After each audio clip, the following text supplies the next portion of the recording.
امام بخاری رحمۃ اللہ علیہ اللہ کے اتنے مقبول بندے، ایک شہر میں رہتے تھے تو وہاں کسی محدث سے کوئی علمی اختلاف ہو گیا ایک لفظ کے اوپر، تو انہوں نے ان کے بارے میں کوئی بات کر دی، تو امام بخاری رحمۃ اللہ نے فیصلہ کیا کہ میں اس شہر کو چھوڑ کے واپس بخارا چلا جاتا ہوں۔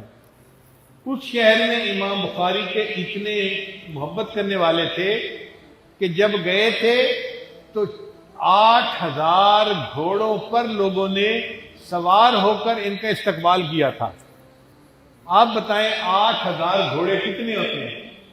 یعنی 8,000 کاروں پر شہر سے باہر نکل کے امام بخاری کا استقبال کیا تھا۔ ہزاروں لوگ تھے پیدل، اور امام بخاری کو لے کے اس شہر میں آئے تھے اور امام بخاری نے وہاں رہنا شروع کیا۔ بڑے شاگرد تھے، امام مسلم رحمۃ اللہ بھی تھے اور بھی تھے وہاں پر جو امام بخاری کے شاگرد تھے، مگر ایک علمی اختلاف کی وجہ سے وہاں کی فضا خراب ہو گئی، تو امام بخاری رحمۃ اللہ نے سوچا کہ میں اب یہاں سے شہر چھوڑ کے واپس بخارا چلا جاتا ہوں۔ جب بخارا جانے کا ارادہ کیا تو امام بخاری کو چھوڑنے والا ایک بندہ بھی نہیں تھا۔ کتابوں میں لکھا ہے کہ امام بخاری نے رات کو نکلنے کا فیصلہ کیا کہ لوگ مجھے دیکھے بھی نہ، رات کے اندھیرے میں اس شہر سے نکل رہے ہیں، اور دو شخص ساتھ ہیں، ایک امام مسلم رحمۃ اللہ علیہ اور ایک اور تھے۔ تو امام بخاری رحمۃ اللہ نے ان کو کہا کہ دیکھو میں تمہارا استاد ہوں، تمہیں حکم دیتا ہوں کہ تم میری بجائے اپنے اس استاد کے پاس واپس چلے جاؤ، میرے ساتھ سے جاؤ۔ اپنے دو شاگردوں کو بھی واپس بھیج دیا اور تنے تنہا اکیلے شہر سے نکلے۔ دل کی کیا کیفیت ہوئی ہوگی؟ دل کہتے ہیں نا، بڑے بے آبرو ہو کر تیرے کوچے سے ہم نکلے۔ ایک وقت تھا کہ اتنی عزت سے استقبال ہوا تھا، اور آج شہر چھوڑ کے جا رہا ہوں اور ایک بندہ مجھے الوداع کہنے والا نہیں، مگر اس غم کو برداشت کیا اور آ کر اپنے شہر بخارا میں رہنے لگے۔ اب بخارا کا گورنر تھا خالد، اس کا نام تھا، اس کے 2 بیٹے تھے، اس نے اپنے 2 بیٹوں کو پڑھنے کے لیے بھیجا اور امام بخاری رحمۃ اللہ علیہ کو یہ کہا کہ میرے بیٹوں کو الگ وقت میں پڑھائیں۔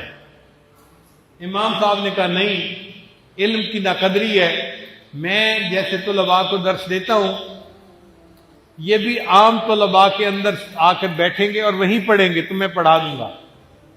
اس نے کہا جی یہ گورنر کے بیٹے ہیں، مجھے الگ وقت چاہیے۔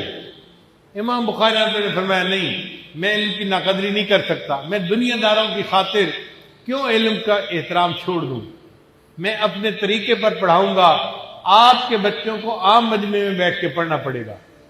وہ غصے میں آ گیا، شہر میرا، گورنر میں، اور یہ ایک عالم مولوی ہو کے میرے بچوں کو پڑھانے سے انکار کرتا ہے۔ اس نے شہر سے نکلنے کا آرڈر کر دیا کہ اگر آپ 1-2 دن تک شہر سے نہ نکلے تو گرفتار کر کے جیل میں ڈال دیا جائے گا۔ اب زمین تنگ ہو گئی، جس شہر میں تھے وہاں سے بھی آپ سمجھیں کہ تنے تنہا آئے تھے، اور اپنے شہر میں گورنر رہنے نہیں دیتا، تو سوچا کہ میں سمرقند چلا جاتا ہوں، وہ بھی مسلمانوں کا بڑا شہر ہے، تو وہاں جا کے زندگی گزاروں گا۔ تو امام بخاری رحمۃ اللہ اکیلے بخارا سے سمرقند جانے لگے۔ ابھی راستے میں تھے کہ سمرقند کے علماء نے مشورہ کر کے فیصلہ کیا کہ یہ بندہ جو ہے وہ متنازع بن گیا ہے، ہم اس کو سمرقند میں آنے کی اجازت نہیں دے سکتے۔ چنانچہ ان کا رکا بردار بندہ پہنچ گیا کہ جی آپ سمرقند داخل نہیں ہو سکتے۔ یہ ہے نہ جائے ماندن نہ پائے رفتن، بخارا چھوڑ کے آ گئے تھے، سمرقند داخل نہیں ہو سکتے تھے۔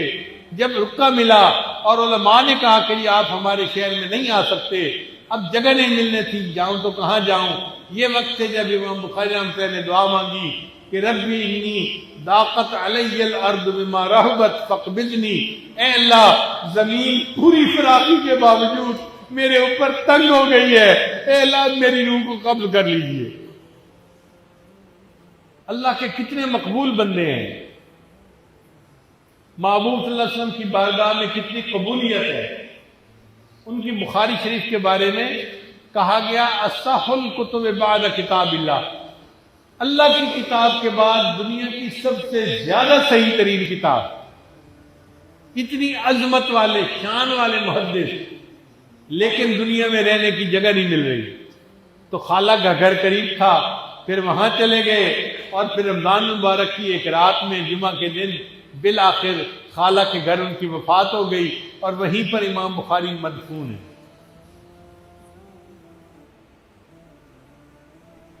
ایک محدث کہتے ہیں کہ میں نے خواب میں دیکھا کہ نبی علیہ السلام صحابہ کے ساتھ کھڑے ہیں، تو میں نے پوچھا اے اللہ کے حبیب صلی اللہ علیہ وسلم آپ یہاں پر کیوں کھڑے ہیں؟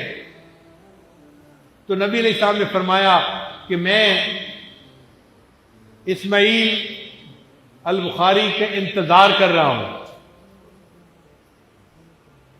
وہ کہتے ہیں کہ میری آنکھ کھل گئی، میں نے وہ تاریخ وہ وقت لکھ کے رکھ لیا۔